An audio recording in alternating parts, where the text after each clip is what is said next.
kugira ngo rero twubake ubuzima bwo kwizera, icya mbere hari ibintu by'ingenzi tukwiye kumenya kugira ngo twubake ubuzima bwo kwizera. Iyo mvuze ubuzima bwo kwizera umuntu ku giti cye, mbere ko biba itorero ry'Imana ryose, icya mbere ukwiye kuba uri umuntu uba mu ijambo.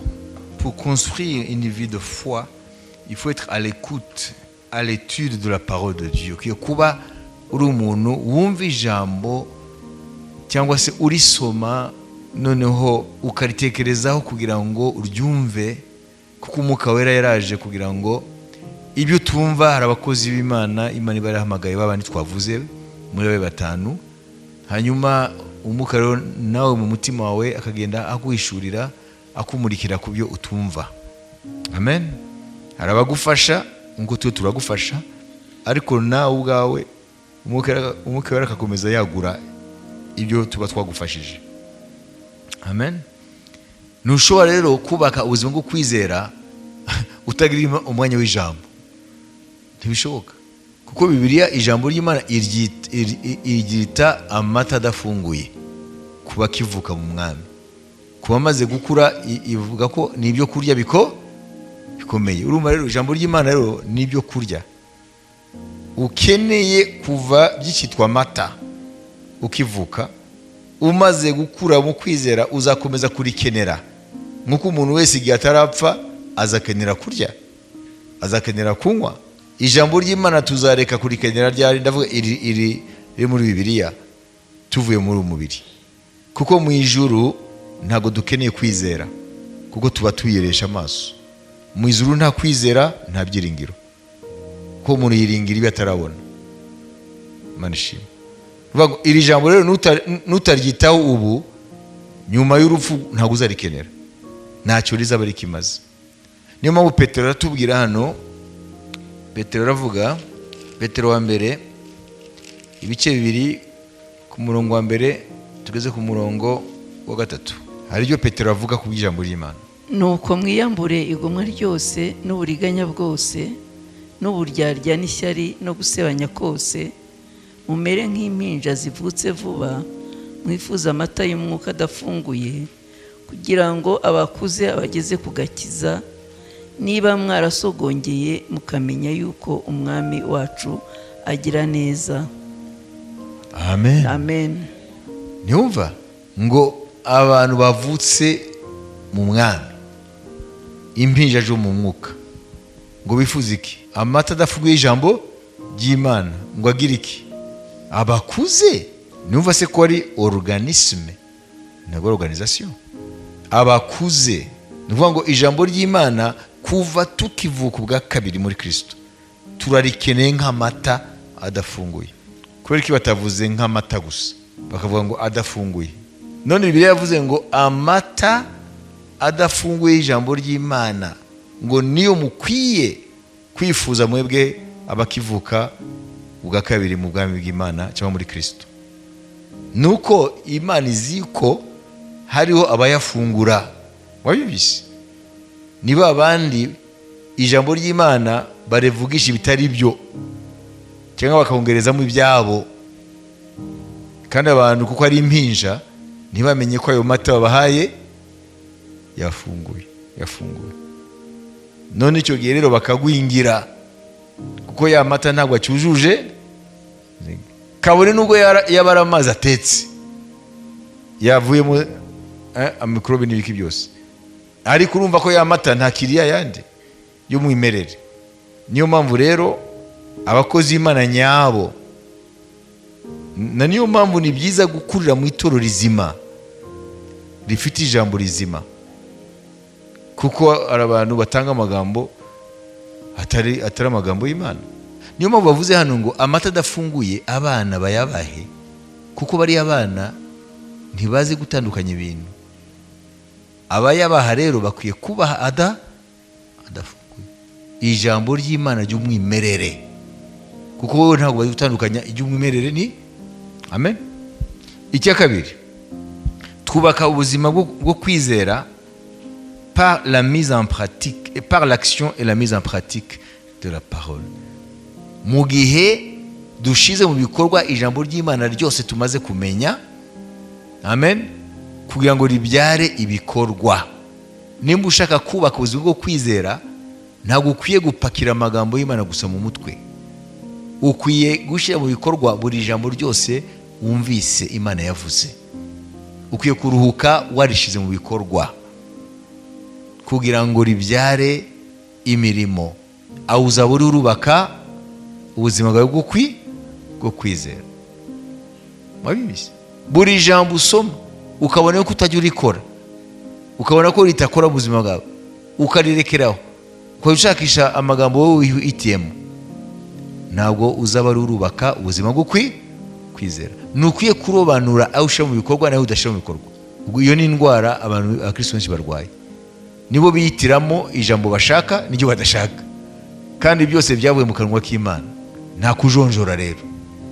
Nukwiye kujonjora muri Bibiliya, iryo wumvira n'iryo utumvira. Icya gatatu, par la persévérance et la confiance en Dieu.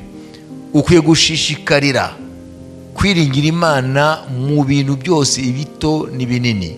Ukwiye gushishikarira kugira Imana icyizere, ntuzigere wishidikanyaho.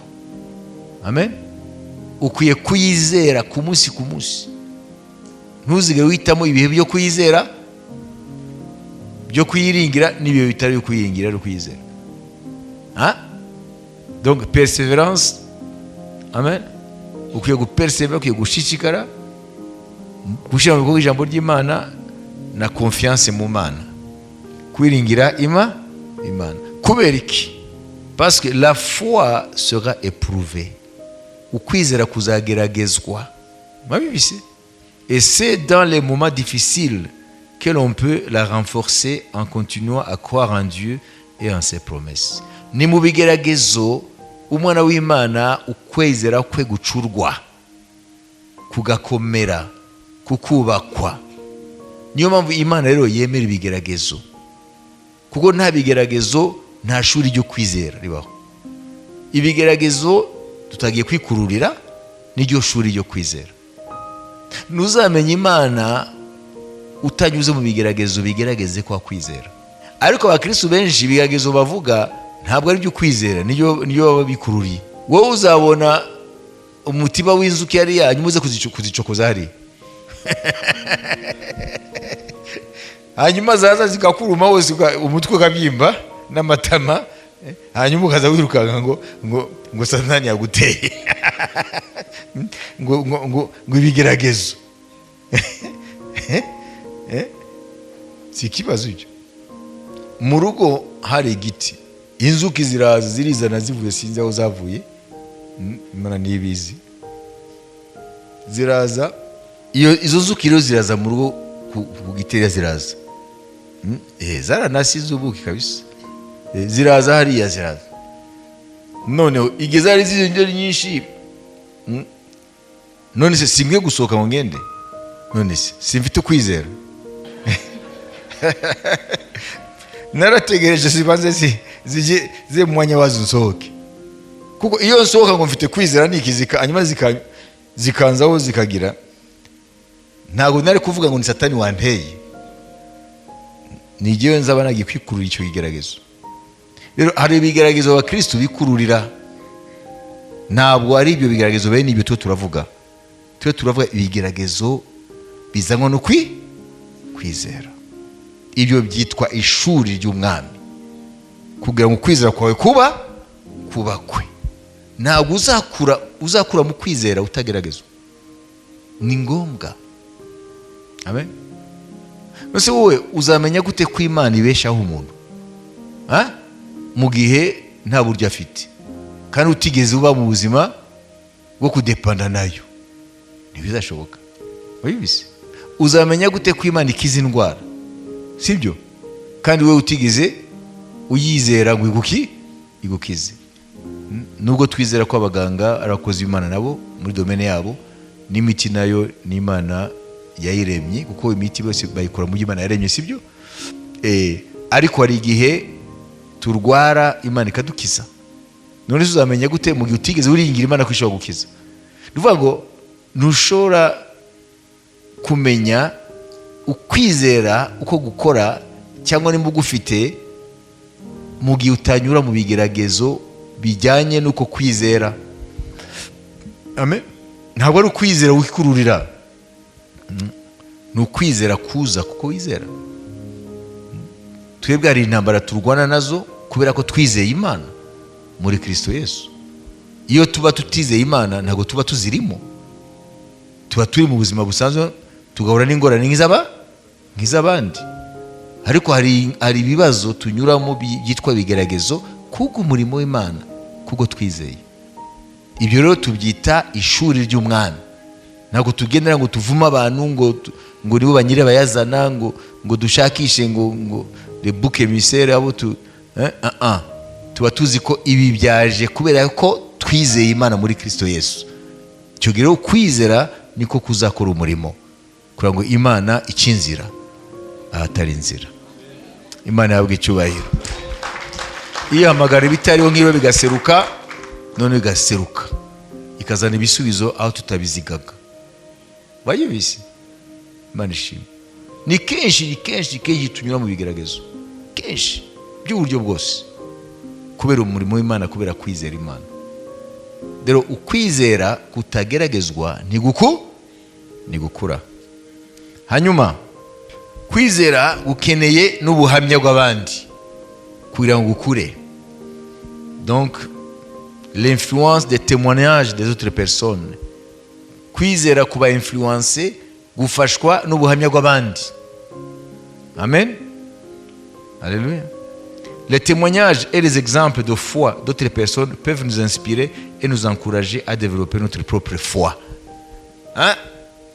Kwizera kwacu gukeneye ubuhamya bw'abandi kugira ngo ukwacu kwizera kugiye gute gukure. Amen. Dusome hariya Abaheburayo 13:7.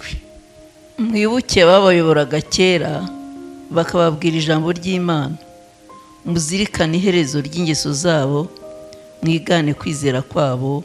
Amen. Amen. Nimumva se? Ni ukuvuga ngo abandi, yaba ari abo dusoma muri Bibiliya, intwari zo kwizera, yaba abandi bo mu buzima bwacu, cyangwa abandi dusoma mu mateka y'itorero. Amen. Ubuhamya bw'abandi turabukeneye kugira ngo tubigireho, hanyuma twubake ukwacu kwizera. Ni ngombwa rero ko wumva ubuhamya bw'abandi, nabyo Imana irabikoresha mu kubaka kwizera kwawe. Ni insuffisant dans ces choses. N'umwe yavuga ko ari hagije kuzaba ari kwibeshya. Amen. Ikindi, la foi se construit par la prière et la communion avec Dieu. Kwizera gukurira no mu masengesho, mu busabane n'Imana. Amen. La prière est un moyen de renforcer notre relation avec Dieu et de l'exprimer notre confiance. Amasengesho, iyo turi mu masengesho, ni inzira Imana ibona yo kutubakamo ibizi ko tubuze. Kuba dushobora kutamenya ibyo tubuze by'ukuri, ariko Umwuka Wera azi ibyo tubuze, ni mu masengesho abitwubakamo. Bashimishe ku Mwami Yesu Kristo.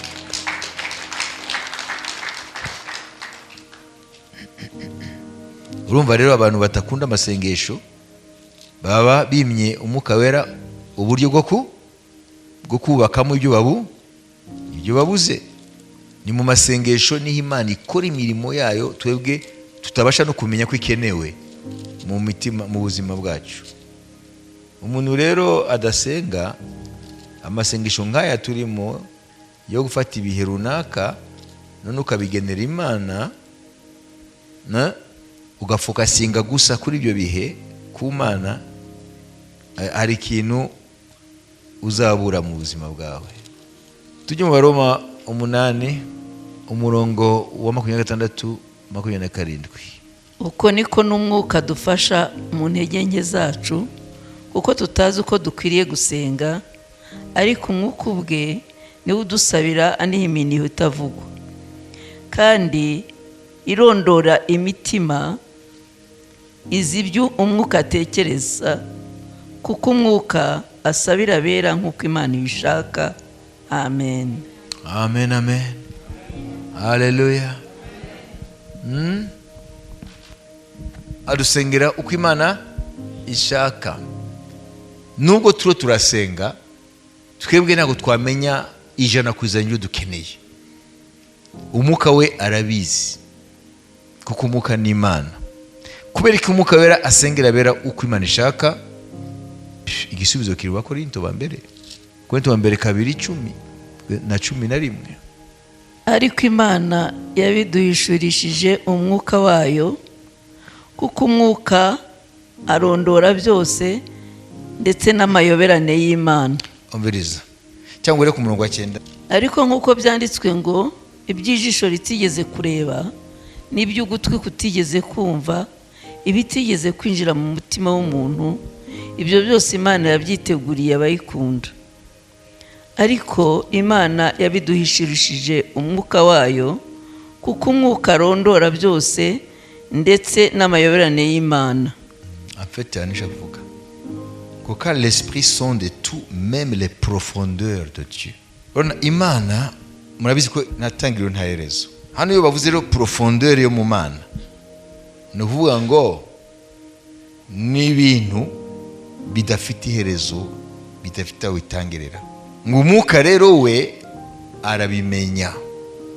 Kuko abimenya, kuko Imana niyo imenya iby'Imana. Kuko umwuka ni Imana muri butatu. Bibiri duhishura Imana Data, Umwana n'Umwuka wera. Umwuka rero arazi ibijyepfo by'Imana. Niyo mpamvu rero amenya uriya muntu akeneye iki. None umwuka wera mu gihe urasenga wowe, we agahita aforumira amasengesho, agahita asenga bikurikije n'iby'Imana ibona ko ukeneye. Niyo mpamvu kenshi iyo tugiye gusubizwa, hari igihe haza ibitandukanye twasabye, ariko bikarushizaho kutugira neza. Kuko umwuka wera yadusengeye uko Imana ishaka. Nanjye bakomeza kutubwira ku murongo wa 11. Mbese ninde mu bantu wamenya ibyo undi atekereza, keretse umwuka wa wundi umurimo? N'iby'Imana niko biri, ntawabimenya keretse umwuka wayo. Amen. Ntawabimenya keretse umwuka wayo. Tuvuge wowe uri umwana w'Imana, uri urasenga, urabona ngo akazu ni gato, Mana kandi maze kugira abana benshi rwose, umpe uburyo nubaka inzu yagutse. Sibyo urasaba. Hanyuma rwose ndagushima ko wanyumvise n'ibyose. None bukeye bwaho bakaza kwandikira ibarwa, bati aho hantu twashaka kwacisha umuhanda. Washubijwe? Washubijwe? Uraza gushima?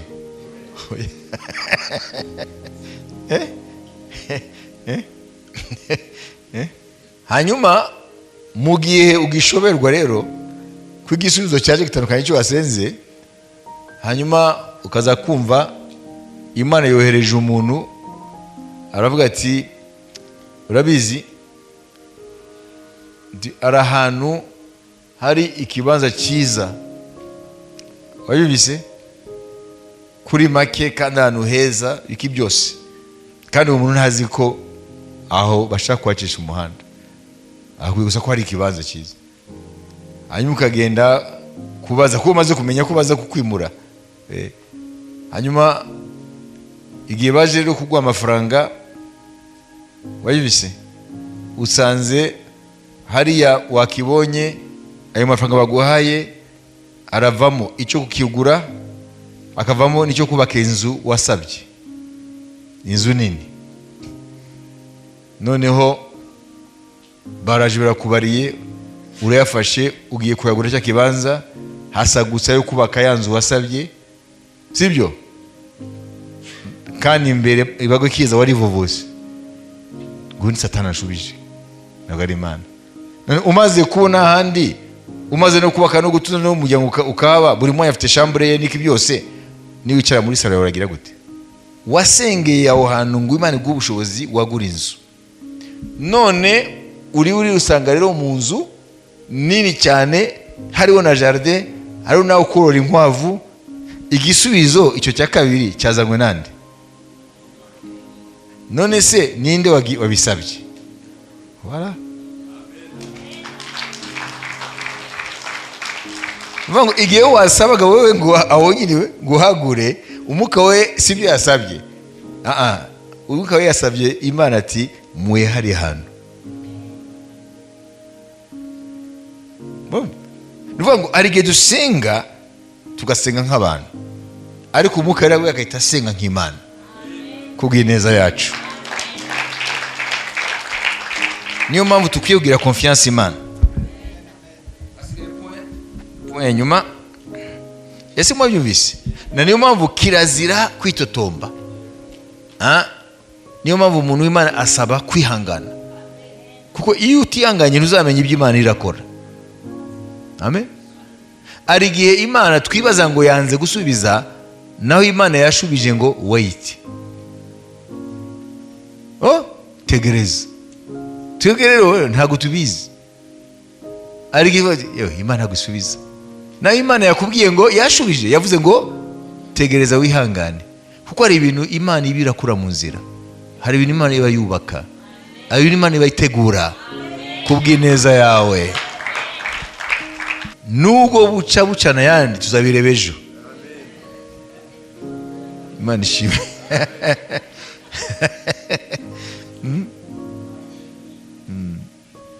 Twese dufite ibintu dutegereje rega, warasenze ariko urategereje. Okay, noneho turebe iki cyanyuma, ni ibyerekeye kuba mu buzima bwo kumvira. Haleluya. Yesu aravuga ngo mbahaye itegeko mukundane nk'uko nabakunze. Si itegeko? Hano iyo tusomye Yohana 15 aravuga ngo itegeko rishasha mbahaye mukundane nk'uko nabakunze. Ahandi naho Yesu aravuga ngo umviriza, ngo data akunda umwana, ngo niyo mpamvu yamuhaye gukora byose ibyo yakoze. Hanyuma mu nyuma araza kuvuga ngo ndubaha data. Nivuga ngo gukunda Imana bijyanye no kuyumvira. Amen. Umuntu witwa Sawuli yakuwe ku bwami kuko atumviye. Samuel aramubwira ati icyaha cyo kutumvira muri cyo kumenya icyaha cy'ubupfumu n'uburozi, kutumvira Imana. Amen. Rero ukwizera ni gushobora gukura mu gihe udafite umutima wo kumvira Imana. Donc obéissance. Kandi nagushobora gukura mu rukundo rw'Imana utayumvira, ntushobora no kuyumvira utayikunda. Hanyuma icyanyuma ni iki rero, exerce la foi selon la mesure que Dieu donne. Abaroma 12:3. Ibi byose twize kuva kuwa mbere, nibidashirwa mu bikorwa bizaba ari impfabusa. Ndababwira umuntu wese muri mwe mbwirijwe n'ubuntu nahawe, mwe kwifata uko mutari, ahubwo mutekereze mwitonze nk'uko Imana yagereye umuntu wese kwizera. Amen. Par la grâce qui m'a été donnée, je dis à chacun de vous de n'avoir pas de lui-même une trop haute opinion, mais de revêtir des sentiments modestes selon la mesure de foi que Dieu a départie à chacun. Nk'uko umwe wese yahawe igipimo cyo kwizera. Bango twese muri Kristo, twitwiye ingingo za Kristo. Umwe wese hari igipimo cyo kwizera Imana yamuhaye. None rero hano Paulo aratubwira ngo buri muntu wese rero, amen, ni exerce foi ye, nakoresha uko kwizera mu rwego Imana yamuhaye ko kwizera. Ntabwo Imana igusaba ngo wowe, amen, ugendere mu kwizera udafite, ariko mu rwego Imana yaguhaye, ariko ntabwo uzakumenya mu gihe utagukoresha. Imana ishimwe. Ntabwo ari bose mu Bisirayeli bahawe guhagarika izuba nka Yosuwa, ariko umwe wese ari urwego Imana yamuhaye rwo kwizera. Amen. Nababwiye kare ngo ukwizera kumeze nka muscle. La foi est un muscle qui se travaille. Nushaka guterura ibintu biremereye ubanza guterura bike. Uko niko kwizera niko gukora. La foi est comme un muscle. Kwizera kumeze nk'umutsi, sibyo? Elle se développe. Hein? Donc le muscle se développe. Elle peut être faible ou forte selon la façon dont vous l'exercez. Kwizera ni nka muscle. Nushaka guterura ibiro 50 ubanza guterura, ubanza 10 umunsi, nejo 10, nyuma y'icyumweru ugashyiraho 15, mu kwezi gutaha ugashyiraho 20, mu kwezi kundi ugashyiraho 25, uzagera umwaka urangira uterura umufuka w'isima w'ibiro 50. Haba habaye iki? Haba habaye kumenyereza iki? Les muscles, muscles. Wayibise? Kwizera nako niko bimeze. Tangira ukoreshe kwizera muri bito, hanyuma uzasanga wizerera binini. Imana ihabwe icyubahiro. Haleluya. Tangira wizerere bike bito, hanyuma uzasanga wizera ibihambaye. Kuko tweje turashaka ngo tuhagarike izuba, kandi ntabwo inzara iteye iratujegeza tukibaza yuko dupfuye ko birangiye. Ntabwo twizera ko Imana buri munsi iba yateganije ibyawo. Ni wihutire kujya guharika izuba nka Yosuwa. We banza mbere na mbere, amen, wizere ko Imana ishobora gupuruvaya kuri minerivare y'abana, ko Imana ishobora gupuruvaya ku bintu by'ibanze by'ubuzima. Ubanze wizerere bito, uzageraho none wizera ibintu binini. Nibyo twatangiye tuvuga duti, amen, ukwizera ni nka muscle. Twavuze ijambo ryitwa exercer, ngo mwitoze kubaha Imana. Uko twitoza kubaha Imana, kuzageraho tuba abantu bubaha Imana, bikaba ubuzima bwacu, niko dukwiye no kwitoza kwizera, kugira ngo tuzabe abantu bamaze kubaka ubuzima bwo kwizera. Ariko ikintu cyose gifite aho gitangirira. Tangira kuri bito. Amen. Nutangira kuri bito ntabwo uzigera ugera no kwizera guhambaye. Iyo mvuze kwizera guhambaye, ukwizera none kugaragara mu bintu binini. Amen. Twanzure tuvuga duti la foi s'exerce. Kwizera kuritozwa kugira ngo twubake ubuzima bwo kwizera. Tangira muri biriya bito by'ubuzima, hanyuma uzabona Imana igukuza ku kwizera kwawe kugeza aho uzajya wizera ibintu bikomeye. Imana ishimwe. Ariko ni ishuri itangira mu kiburamwaka ukazageza muri za kaminuza. Ariko ufite gutangira. Niba udatangira ntabwo uzigera uramenya kwizera icyo ari cyo, n'ukuntu gukora, n'ukuntu Imana yubahisha ku kwizera. Ntuzabimenya. Ntuzamenya ukwizera icyo ari cyo, ntuzamenya uko gukora, ntuzanamenya n'ukuntu Imana yubahisha kwizera. Imana ishimwe. Haleluya. Rero mu gusenga tumenye ikintu gikurikira. Buri munsi umuntu w'Imana ntambura mu ishuri ryo kwizera amasomo mashya, ibizamini bishya. Buri munsi nta na rimwe ahari ukwizera hazabura ibizamini. Yewe niko nabisanze. Amen. Buri munsi. Kandi ntabwo tugiye kubifata negativement, tugiye kubifata ko ari normal. kubera ko twizeye ni ngombwa ibigeragezo bikomanga ahari ukwizera. Ahatari ukwizera ntabwo bijya hajya. Abantu b'isi bafite ingorane zisanzwe z'ubuzima, ntabwo ari ibigeragezo bijyanye no kwizera. Ariko abantu b'Imana bafite ingorane zisanzwe bahura nazo nk'abandi bantu bose, ariko bafite uburyo bw'umwihariko ibizanwa nuko bizeye. Iyo bije rero ntabwo ukwiye kwitotomba, nawe kwibaza ngo kuko Imana ukwiye kubyakira, ukavuga uti iki ni ikizamini kindi kije, kubera ko naraye nize, none Imana yazanye ikizamini. None rero iyo umaze rero kumenya yuko uri mu ishuri ryo kwizera, amen, iyo ibintu bije uramenya ko ari ingorane zisanzwe, zari no gushyika n'ubwo utari kuba wizera Imana.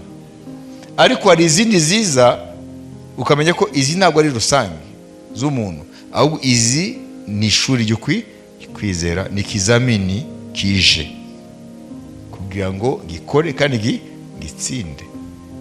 Amen. Uhita umenya rero kwizera ko kwaje kugeragezwa ko guhari. Iyo rero twaramaze kubivumbura, haleluya, amen, uhita ufunga ijisho mukareba gutya, ukamenya ati nakumenye, waje kugerageza ukwizera kwanjye. Amen. Hanyuma ukamenya intwaro z'Imana, hanyuma ugahagarara muri confiance ku Imana. Ibi bintu bitaraba irabizi kandi izi uko biri burangire, kandi amaherezo kwizera kuranesha.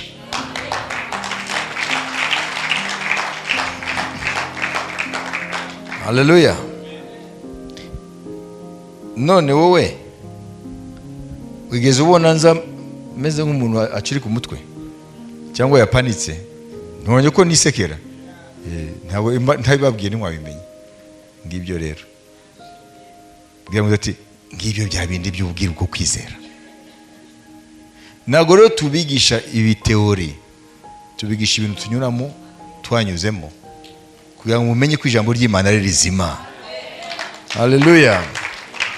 Rero turashimye Mama Flora, Pastor Celestin, Mama Gema, n'abakoze ku buhanga bw'ibyuma, n'abatwakiriye abashitsi, n'abapimye umuriro, namwe mwese mwaje, mwese dushimira Imana n'amashimwe cyane.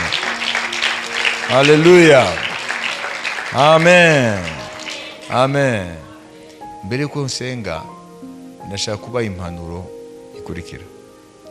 Nimba ufite ukwizera kuzima muri Kristo Yesu, amen, ni ngombwa, iyo mvuze ngo ni ngombwa, it's a must, ni ngombwa ishuri ryo kugeragezwa, ni ngombwa rihabe. Wabyumvise? Kristo rimwe udashaka kwizera. Nimba wizera Imana muri Kristo, ni ngombwa ishuri ryo kwizera uzarinyuramo kugira ngo ugende uzamuka. Amen. Mu ishuri ntabwo baguma muri maternelle, barazamuka. Kwizera rero niko gutuma Imana ituzamura mu rindi shuri. Wabizi? Ni ukuvuga ngo kwizera kugenda guhana n'ibigeragezo byako. Niryo nshaka kubasomera nyuma senge. Ntuzigere uba umwana utazi ibyo ari byo. Ngo rero ngo Mana, ngo none se ngo ibi ko nakwizeye, nari nzi ko ukwizera, utanga umuntu atangiye kuvuga amagambo menshi cyane. Wabizi? Chaque niveau de foi a ses propres épreuves. Buri rwego kwizera rufite ibigeragezo bya. Luka 22 Yesu ibigeragezo abyita ishuri. 22 were ku murongo wa 28 30. Nimwe mwagumanye nanjye twihanganana mu byo nageragejwe.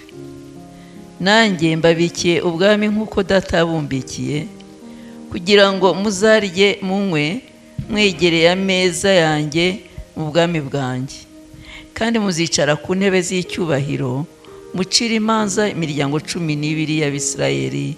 Amen.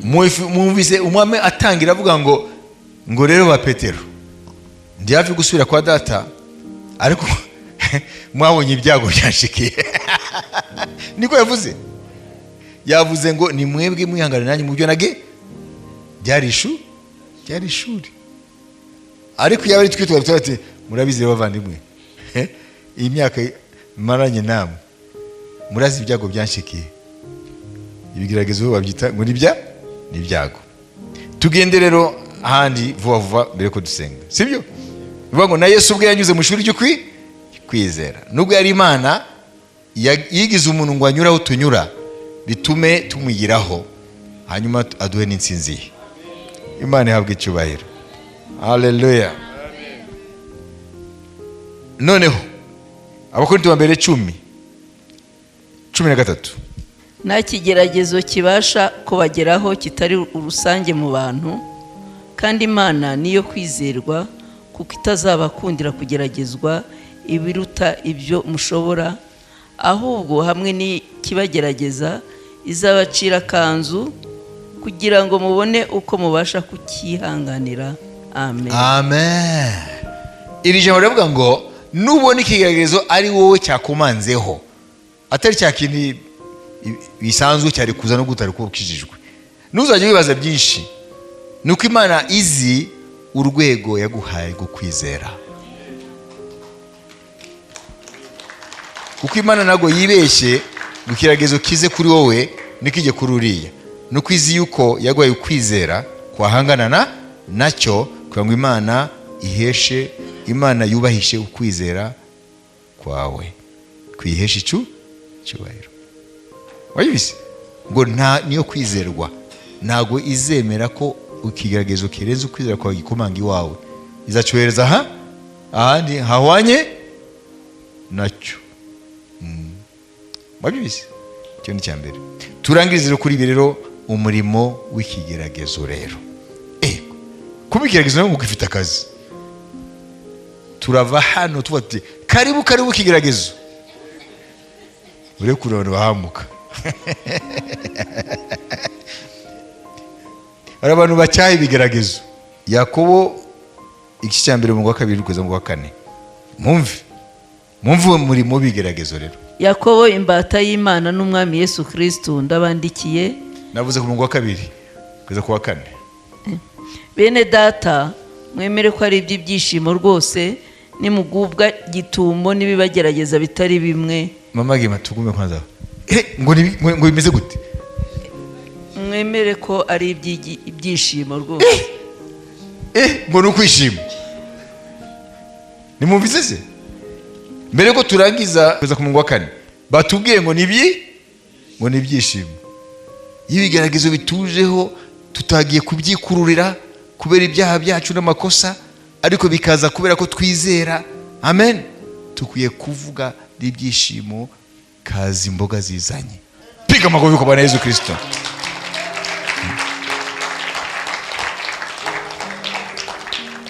Tukomeze. Bene data, mwemere ko ari ibyishimo rwose nimugubwa gitumo nibibagerageza bitari bimwe. Mumenye yuko kugeragezwa ko kwizera kwanyu gutera kwihangana. Ntabwo uzamenya ko ufite kwihangana mu Mana nta bigeragezo. Kandi ukwihangana nako ni process iganisha ikigeragezo ahantu. Komeza. Ni process iganisha kwizera ahantu. Ariko mureke kwihangana gusohoza umurimo wako. Turaho. Ngo no kwihangana nako ngo gufite umurimo wako. Amen. Haleluya. Komeza. Mubone gutungana rwose mushyitse mutabuzeho na gato. Amen. Ikigeragezo ngo kituganisha kwihangana, hanyuma bikagira umurimo wako. Mais il faut que la patience accomplisse parfaitement son œuvre, afin que vous soyez parfaits et accomplis sans faillir en rien. Kwihangana kuzane gutungana rwose. None iyi process iri hano, sibyo? Bibyara iki noneho? Gutungana rwose no kuvuga iki? Nuvuga ngo ibiza kuva muri ibyo bigeragezo kubera ko kwizera kwanesheje, amen, gutungana rwose kwawe nibyo bihesha Imana icyubahiro. Biheruka bigira gute? Bihesha Imana icyubahiro. None mu gusoza rero, mumva ari byiza kubaka ubuzima bwo kwizera? Yego. Haleluya. Amen. Uko twubaka ubuzima bwo kwizera, amen, tuba tuganisha intego nyamukuru ni hehe? Guhesha Imana icyubahiro. Nuvuga ngo nitubaka ubuzima bwo kwizera ntituzajya tuhesha Imana icyubahiro. Umuntu atubaka ubuzima bwo kwizera ntabwo ubuzima bwe buhesha Imana icyubahiro. Uyu munsi rero turashoje tuvuga duti mureke twubake ubuzima bwo kwizera, kandi tuzongere kwitotomba mu bigeragezo. Kadushima Imana. Data, turagushima uyu munsi waduhaye kugira ngo twige ukuntu twakubaka ubuzima bwo kwizera. Reka buri muntu wese haba muri itorero no matora yawe ku isi, Mwami, muri iki gikomeye cyane cya nyuma cyo gutunganya itorero ryawe no kurigeza no kuri kuraho inenge n'iminkanyari, ngo uzagishire rifite ubwiza ritunganye. Reka Mwami, uwitwa uwera wese yashizwe ikimenyetso cy'umwuka wera cyo ku munsi wo gucungurwa n'ingwatsi y'umurage ubikiye abera mu ijuru. Reka Mwami, buri muntu wese yitirirwa izina ryawe, kugira ngo Mwami atangire gusuzuma ko ari warubaka ubuzima bwo kwizera, kuko waravuze ngo ese umwana w'umuntu nagaruka azasanga kwizera mu isi. Reka Mwami, Satani ntatwibe kwizera, ahubwo ku munsi twubake ubuzima bwo kwizera, kugira ngo amaherezo tuzaguhesha icyubahiro. Uwo mugisha rero abantu bose bari mu masengesho bagire neza, ubahe kwishima kandi ubanezeze, bakubone Mwami mu byo bagukeneyeho n'ibirenze ibyo bagukeneyeho, mu izina rya Yesu Kristo. Amen. Amen. Amen.